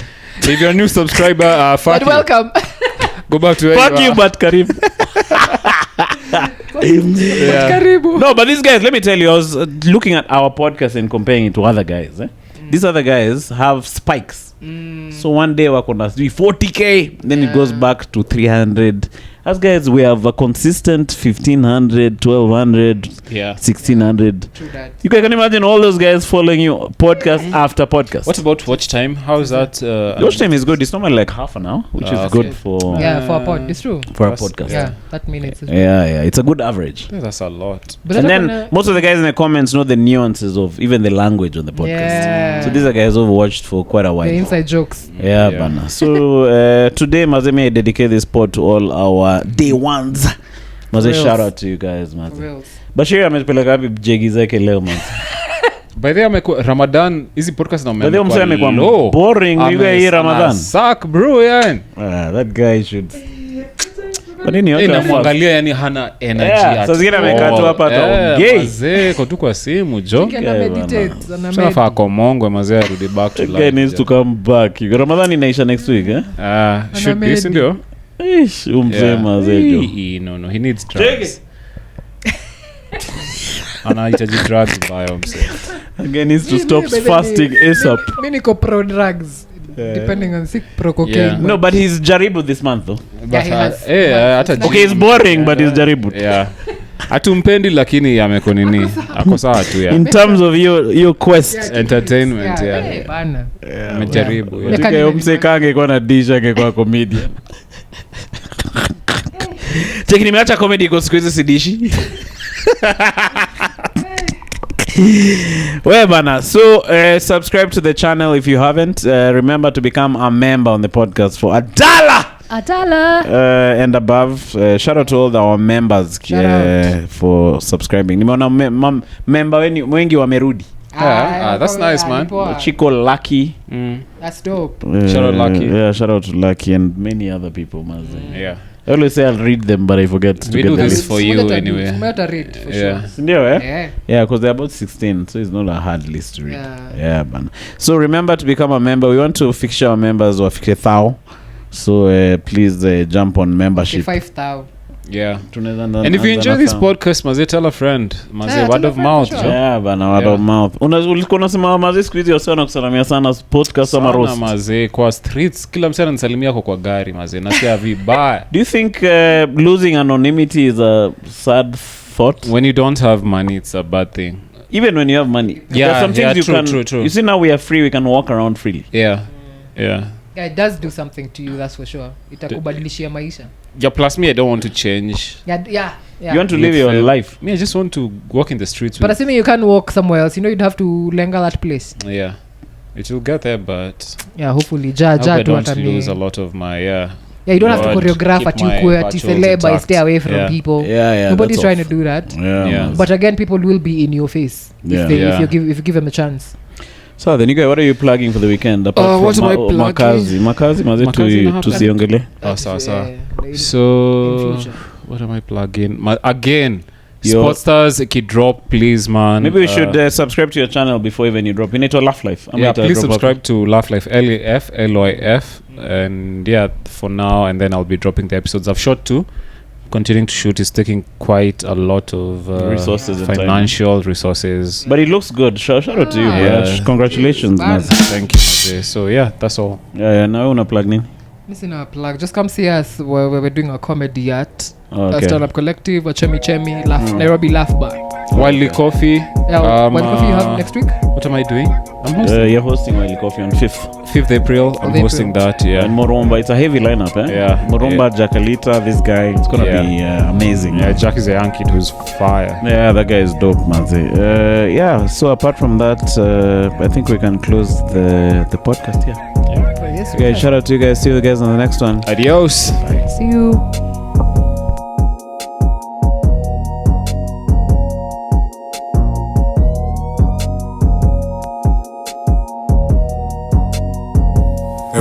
Bro nisaidie 50 bob hapo ndakurudishia kesho. Ndakurudishia kesho.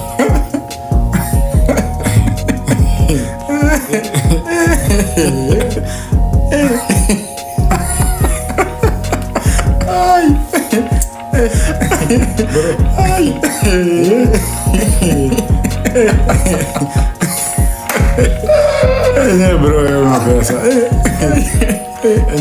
Una. Wewe.